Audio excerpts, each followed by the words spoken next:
मित्रों, में आप सभी का आज की इस संवाद कार्यक्रम में हृदय से स्वागत करता हूं। हमारी सरकार को आज अपने दूसरे कार्यकाल का 1 वर्ष पूरा होने के उपलक्ष्य में मैं सबसे पहले आदरणीय प्रधानमंत्री जी के प्रति, जिनकी प्रेरणा और मार्गदर्शन हम सबका संबल है,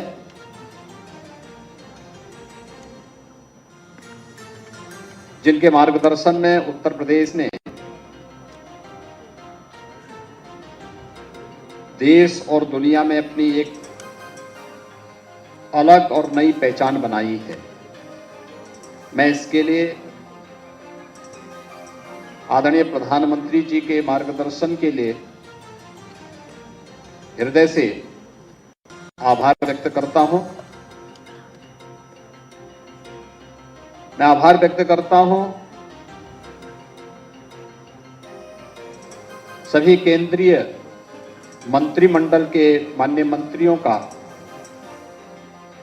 आदरणीय गृह मंत्री जी, आदरणीय रक्षा मंत्री जी, आदरणीय सड़क परिवहन राजमार्ग मंत्री जी और केंद्रीय मंत्रिमंडल के उन सभी माननीय मंत्रियों का, जिनका सदैव राज्य को पिछले 6 वर्ष के अंदर एक सकारात्मक सहयोग प्राप्त हुआ है। केंद्रीय नेतृत्व का, माननीय राष्ट्रीय अध्यक्ष जी का, राष्ट्रीय संगठन महामंत्री जी का और उन सभी पदाधिकारियों का, जिन्होंने सदैव एक सकारात्मक भाव के साथ उत्तर प्रदेश को एक नया संबल दिया है। मैं इस अवसर पर अपने और केंद्रीय मंत्रिमंडल के उन सभी माननीय मंत्रियों का, जिनका सदैव राज्य को पिछले 6 वर्ष के अंदर एक सकारात्मक सहयोग प्राप्त हुआ है। केंद्रीय नेतृत्व का, माननीय राष्ट्रीय अध्यक्ष जी का, राष्ट्रीय संगठन महामंत्री जी का और उन सभी पदाधिकारियों का, जिन्होंने सदैव एक सकारात्मक भाव के साथ उत्तर प्रदेश को एक नया संबल दिया है। मैं इस अवसर पर अपने मंत्रिमंडल के सभी सहयोगियों, प्रदेश संगठन के अपने प्रदेश अध्यक्ष जी, प्रदेश संगठन महामंत्री जी और उन सभी पदाधिकारियों को भी हृदय से अभिनंदन करता हूं, जिन्होंने लगातार न केवल सरकार और संगठन के परस्पर समन्वय, अपितु डबल इंजन सरकार के कार्यक्रमों को जन तक पहुंचाने में अपना योगदान दिया। सम और विषम परिस्थितियों में उत्तर प्रदेश की जनता जनार्दन के लिए पूरी मजबूती के साथ, पूरी तत्परता के साथ लगकर के कार्य किया है। उन सबको मैं इस अवसर पर हृदय से बधाई देता हूं। मित्रों, मैं इस अवसर पर आप सबका विशेष रूप से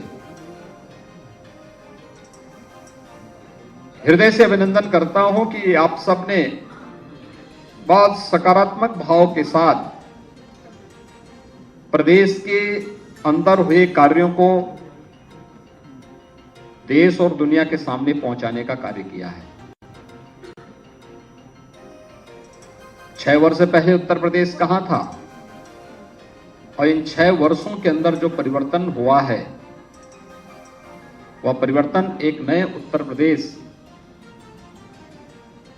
की गाथा को सबके सामने भी रखता है। और मुझे बताते हुए प्रसन्नता है कि ये 6 वर्ष उत्तर प्रदेश के लिए अत्यंत महत्वपूर्ण रहे हैं। फुल मेजॉरिटी की सरकार और सरकार की स्थिरता का मतलब क्या होता है? यह भारतीय जनता पार्टी की सरकार ने उत्तर प्रदेश के अंदर परस्पर समन्वय और संवाद के माध्यम से उसे प्राप्त किया है। पिछले 6 वर्षों के अंदर हमारी सरकार ने आदरणीय प्रधानमंत्री जी के मार्गदर्शन और प्रेरणा से उत्तर प्रदेश के समग्र विकास की अपनी एक कार्य योजना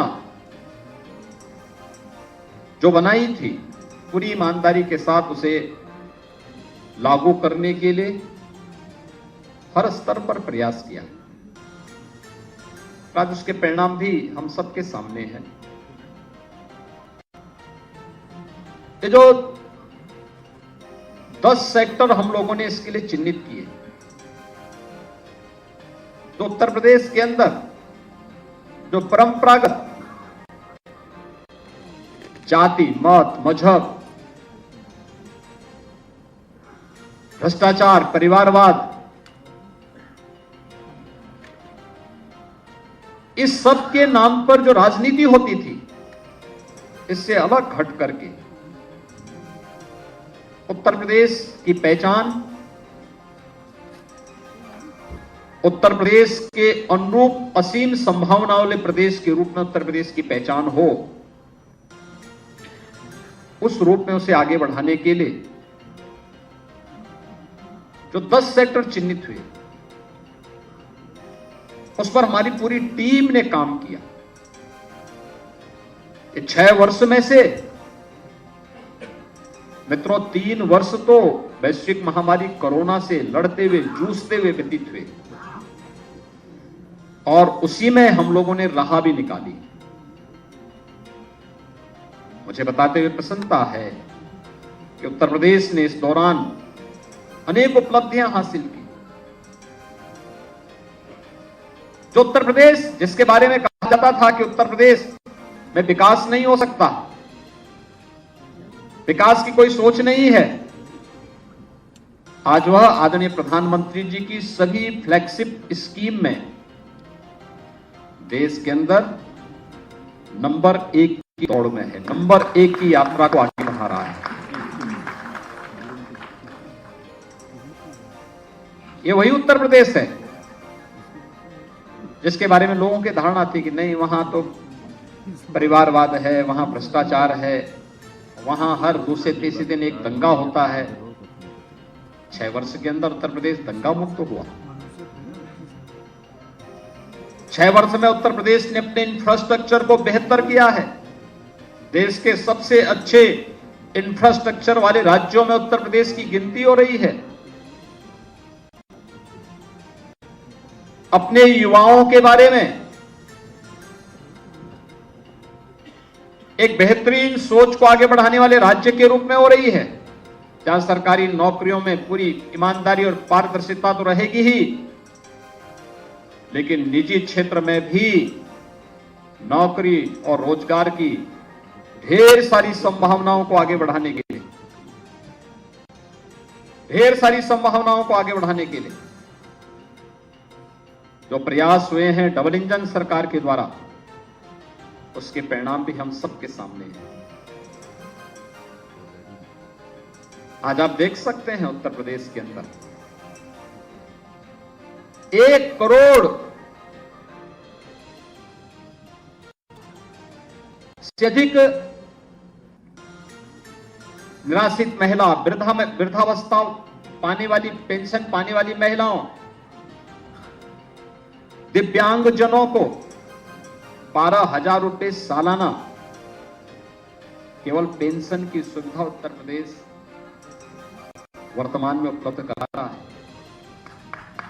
ये वही उत्तर प्रदेश है जहां पर तमाम अभिभावक इस बात के लिए चिंतित रहते थे कि बिटिया विवाह योग्य होगी क्या होगा, बेटी को कैसे पढ़ाएंगे। आज 14 लाख से अधिक बेटियों को मुख्यमंत्री कन्या सुमंगला योजना से आच्छादित किया गया है और प्रदेश के अंदर बिटिया की पढ़ाई पूरी होगी तो मुख्यमंत्री सामूहिक विवाह योजना भी उस बेटी की शादी के लिए शासन के सहयोग से उस कार्यक्रम को आगे बढ़ाने का कार्य करेगी। 2.25 लाख से अधिक बेटियों की शादी ब्याह से संपन्न हो गया, लगातार इस पे कार्य चल रहा है। महिला स्वयंसेवी समूह एक नए मॉडल के रूप में आज उत्तर प्रदेश के अंदर कार्य कर रही है। महिला और बाल विकास विभाग के पोषाहार योजना को हर कुपोषित परिवार तक पहुंचाने का कार्य और उनके स्वयं के प्लांट हर ब्लॉक खंड स्तर पर लगाए जा रहे हैं। वहीं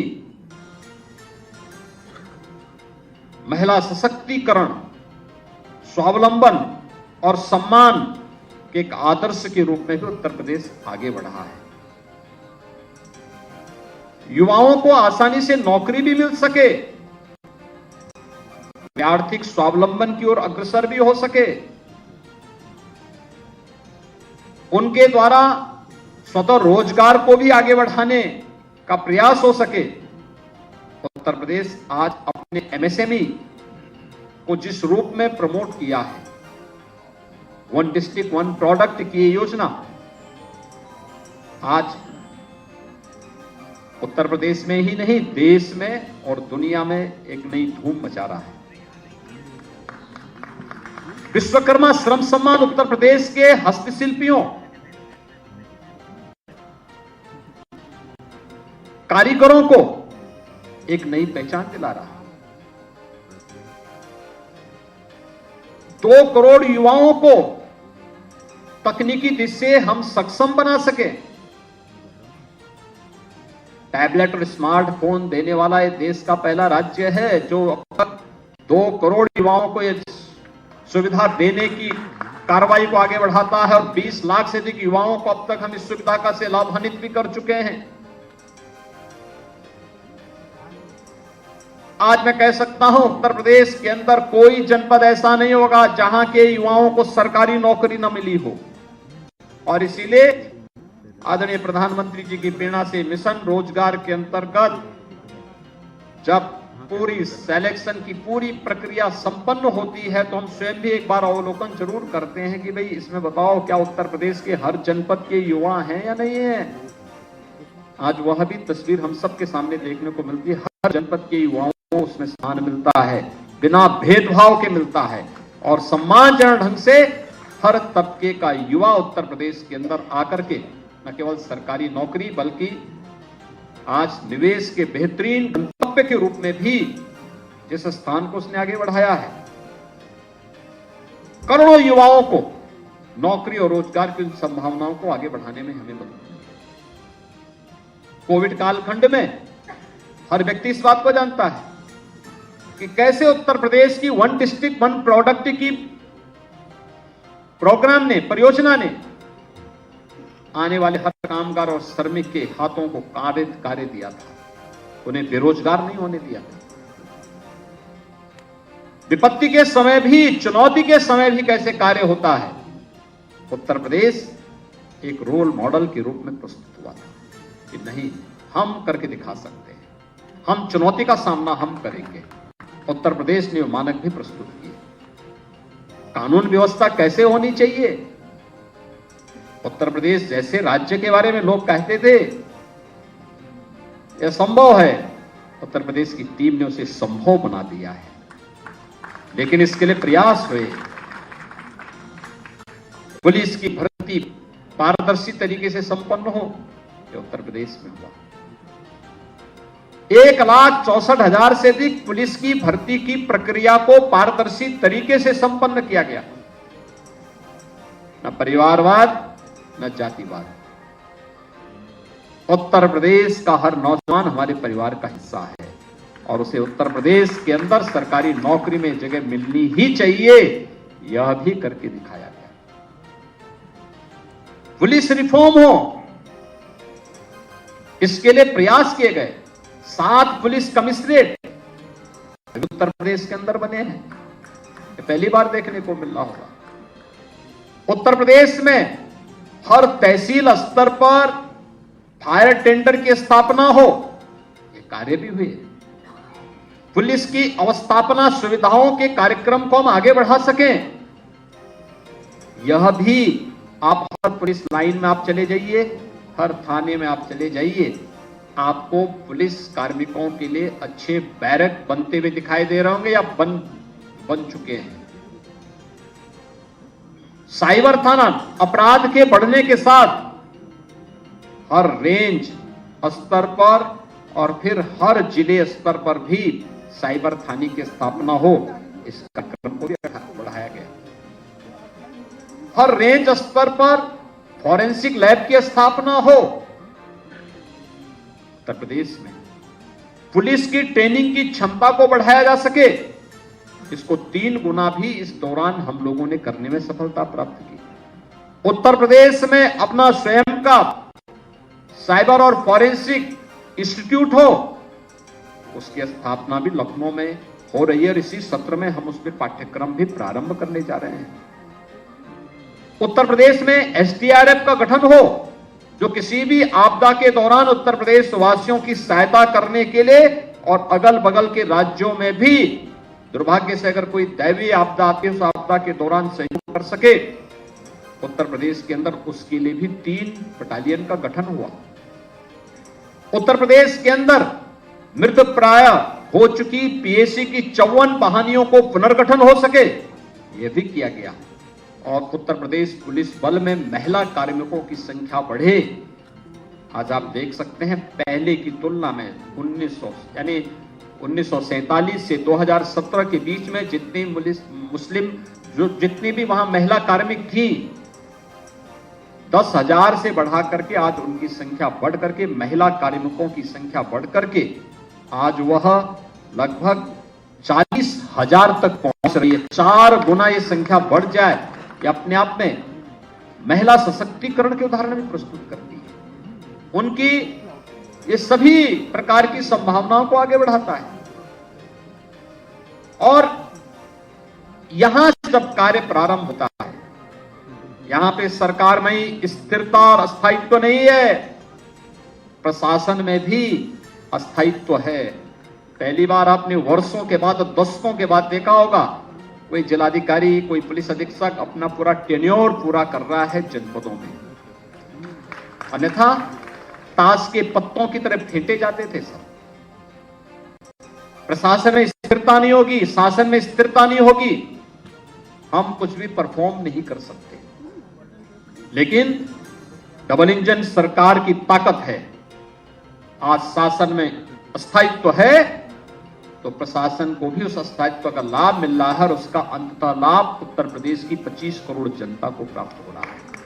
उसका लाभ उत्तर प्रदेश की जनता को हो रहा है। हर एक सेक्टर में, हर एक क्षेत्र में ये सब रिफॉर्म के लाभ प्राप्त हो रहे हैं, इस परफॉर्म के लाभ प्राप्त हो रहे हैं।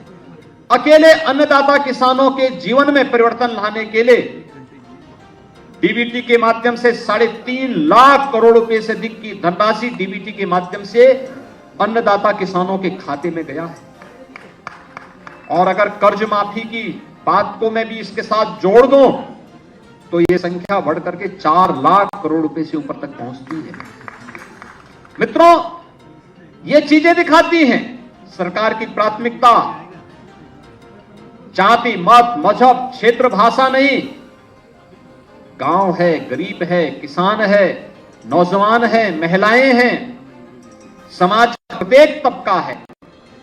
और सरकार ने अपने कार्यक्रमों के माध्यम से केंद्र और राज्य सरकार की योजनाओं को पूरी ईमानदारी के साथ उन तक पहुंचाने का काम हुआ। आज उत्तर प्रदेश में बेहतरीन इंफ्रास्ट्रक्चर है। इंफ्रास्ट्रक्चर के कार्यों को आप देख सकते हैं उत्तर प्रदेश के अंदर। पूर्वी उत्तर प्रदेश जो विकास की दौड़ में पिछड़ गया था, पूर्वांचल एक्सप्रेस वे के साथ जुड़ चुका है। बुंदेलखंड, जो आर्थिक रूप से विपन्न माना जाता था, आज बुंदेलखंड एक्सप्रेस वे के साथ जुड़ चुका है।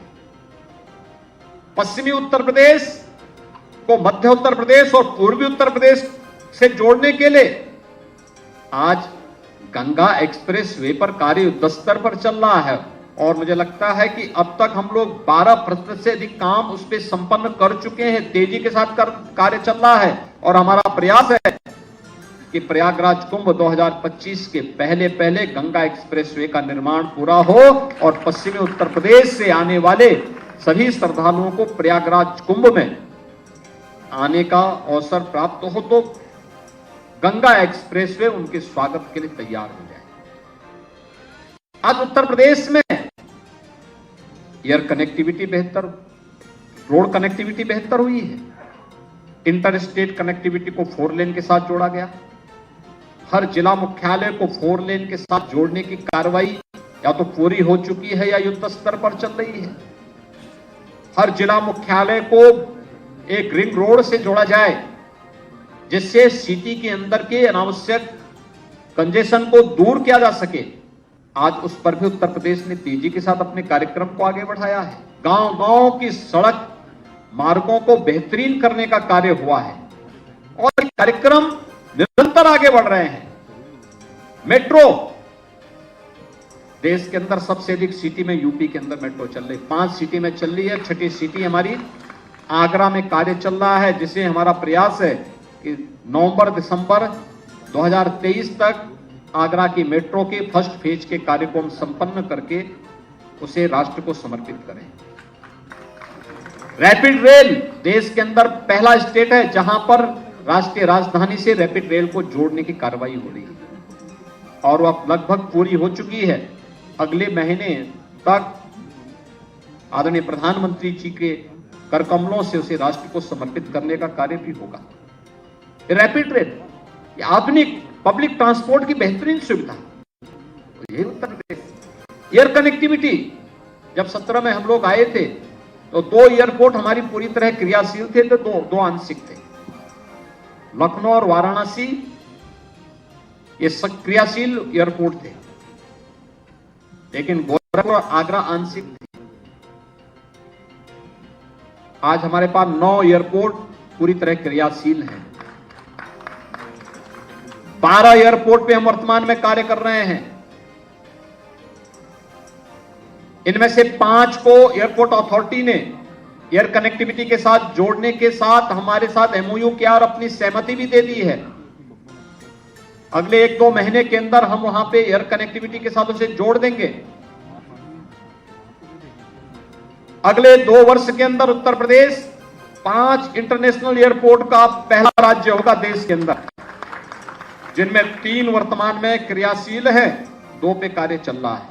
अयोध्या और जेवर में इंटरनेशनल एयरपोर्ट पर वर्तमान में कार्य चल रहा है, जो हम 23 के अंत तक दोनों एयरपोर्ट को क्रियाशील कर देंगे।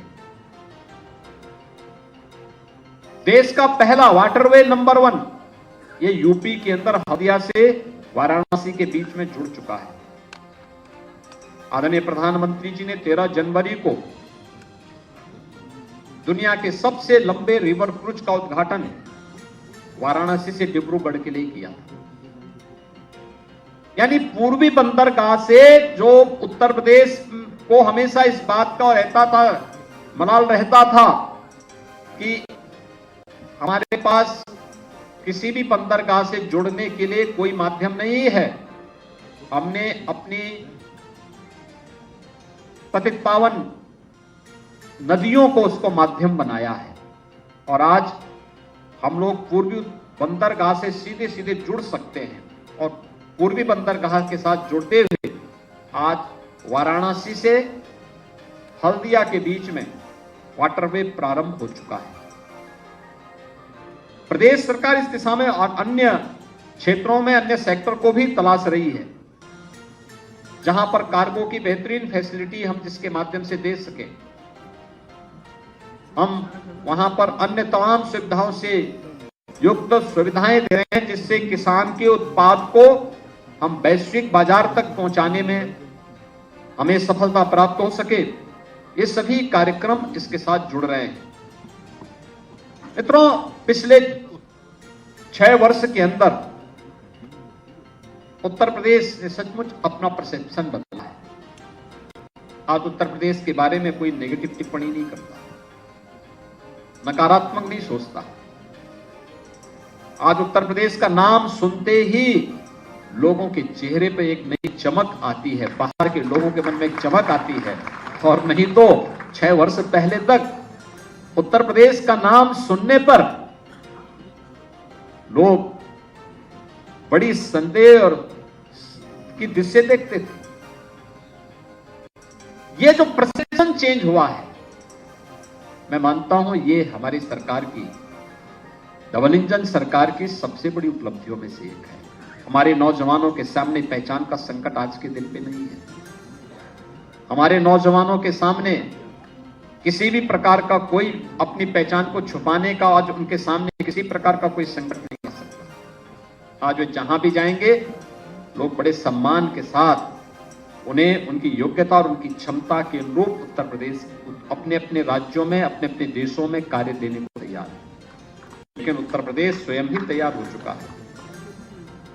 हमारी सरकार ने जब अपने दूसरा कार्यकाल प्रारंभ किया तो हमने फिर से अपनी उसी स्पीड को, डबल इंजन की सरकार है तो डबल और ट्रिपल स्पीड के साथ अपने कार्यक्रम को आगे बढ़ाने का कार्य भी किया। याद करिए, जब कार्यक्रम की शुरुआत ही हम लोगों ने आदरणीय प्रधानमंत्री जी के द्वारा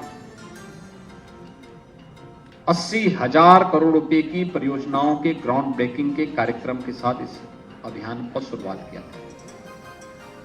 ग्राउंड ब्रेकिंग का मतलब इतने 1000 करोड़ रुपए की परियोजनाओं के शिलान्यास का कार्यक्रम, औद्योगिक विकास से जुड़ी हुई परियोजनाओं का। अब तक हमारी सरकार के इस कालखंड में, 6 वर्ष के कालखंड में 5 लाख करोड़ रुपए से अधिक की निजी क्षेत्र की औद्योगिक परियोजनाओं का न केवल शिलान्यास हुआ बल्कि बहुत सारी इकाइयां तो इसमें अपना प्रोडक्शन भी शुरू कर दी। लाखों नौजवानों को इससे नौकरी मिली। और ग्लोबल इन्वेस्टर समिट तो सबके सामने है। 35 लाख करोड़ रुपए की परियोजनाओं का लाभ उत्तर प्रदेश को प्राप्त हो, ये तो लोगों के लिए कौतूहल और आश्चर्य है। हर व्यक्ति ने सोचा उत्तर प्रदेश में 35 लाख करोड़ रुपए के प्रस्ताव आ जाएं। यह भी हुआ है और आप तो सब उसके साक्षी रहे हैं। कैसे 25 सेक्टोरियल पॉलिसीज बना करके अलग अलग सेक्टर में, पहले चरण में आपने देखा होगा कैसे उत्तर प्रदेश ने इस यात्रा को आगे बढ़ाया था। चाहे वह उत्तर प्रदेश के अंदर स्वच्छ भारत मिशन के अंतर्गत शौचालय बनाने के कार्य रहे हों। पहले 2.5 वर्ष में मात्र 25 लाख शौचालय बने थे और अगले 1.5 वर्ष के अंदर 17 से लेकर के 18-19 के बीच में मात्र 1.5 वर्ष का कार्यकाल हमें मिला था। जब इसे अक्टूबर 2018 के अंदर इस कार्यक्रम को पूरा करना था, तब हमने 2 करोड़ 61 लाख शौचालयों का निर्माण किया था। पहले 12 से 17 के बीच में प्रधानमंत्री आवासीय योजना, अगर शहरी क्षेत्र में, ग्रामीण क्षेत्र में तो खैर कोई कार्य यहां पे लागू नहीं किया गया था, लेकिन अगर मैं शहरी क्षेत्र की बात करूं तो 18,000 सैंक्शन हुए थे, कोई बना नहीं। और वर्तमान में ग्रामीण और शहरी में प्रधानमंत्री आवास योजना की मैं बात करूं तो पिछले 6 वर्ष के अंदर 52,77,000 आवास तो केवल ग्रामीण क्षेत्र और शहरी क्षेत्र में हमने स्वीकृत किए हैं। इसके अलावा 1 लाख से ऊपर आवास मुख्यमंत्री आवास योजना में भी उन गरीबों को उपलब्ध करवाए गए हैं जिनमें मुसहर है, बनटांगिया है, थारू है, कोल है, सहरिया है।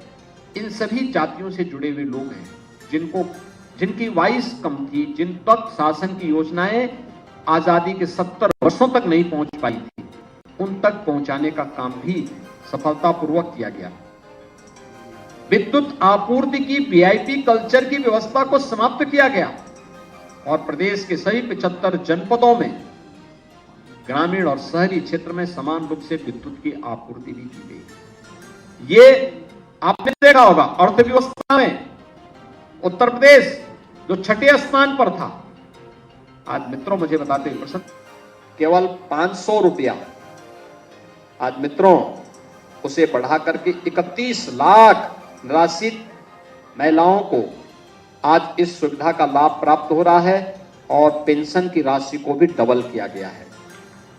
वृद्धावस्था पेंशन जो पहले 37 लाख इसके लाभार्थी थे और उन्हें 500 रुपये मासिक की सुविधा प्राप्त होती थी, आज 56 लाख महिलाओं को इस सुविधा का लाभ दिया जा रहा है और डबल हमने पेंशन की सुविधा भी डबल की है।